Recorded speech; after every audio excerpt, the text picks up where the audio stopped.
Assalamualaikum warahmatullahi wabarakatuh. Nama saya Silvianti Eka Suseno, DIM 210311000111, Program Studi Agroteknologi kelas C. Di sini saya akan membahas tentang resum materi agroklimatologi pertemuan 10 yang berjudul Kekeringan dan Pengaruhnya Terhadap Pertumbuhan Tanaman. Kekeringan didefinisikan secara umum oleh UNISDR tahun 2009 sebagai kekurangan curah hujan dalam suatu periode waktu. Biasanya berupa sebuah musim atau lebih yang menyebabkan kekurangan air untuk kegiatan kelompok atau sektor lingkungan. Pada saat terjadi kekeringan, sebagian stomata daun menutup sehingga terjadi hambatan masuknya karbon dioksida dan menurunkan aktivitas fotosintesis.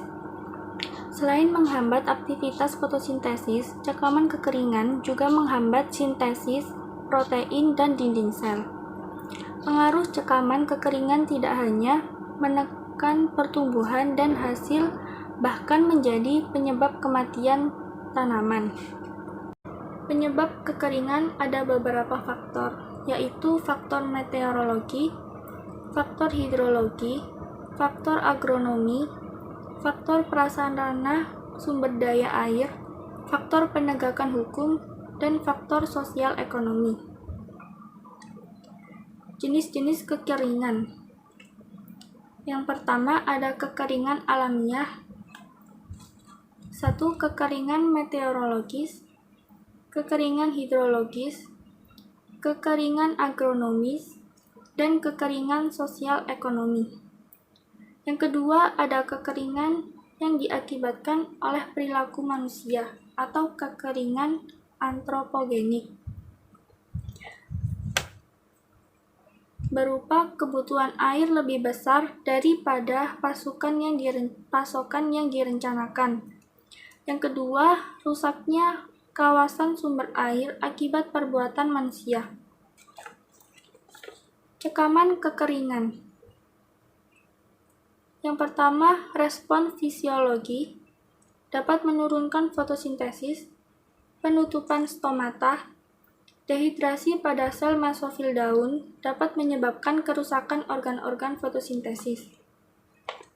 Yang kedua, ada respon biokimia. Pada level seluler, membran sel seperti juga sistem endomembran mengalami perubahan disposisi secara dramatis dan membatasi fungsi organel.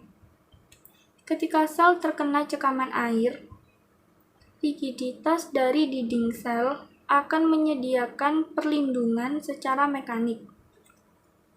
Tetapi organ ini permeabel sehingga memungkinkan terjadi desikasi jika cekaman yang lebih tinggi diberikan.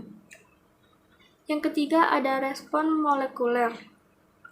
Terjadi perubahan dalam pola ekspresi pada tanaman yang mengalami kekeringan mulai dari gen yang produknya berperan dalam respons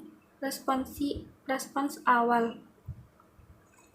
Sekian, terima kasih. Wassalamualaikum warahmatullahi wabarakatuh.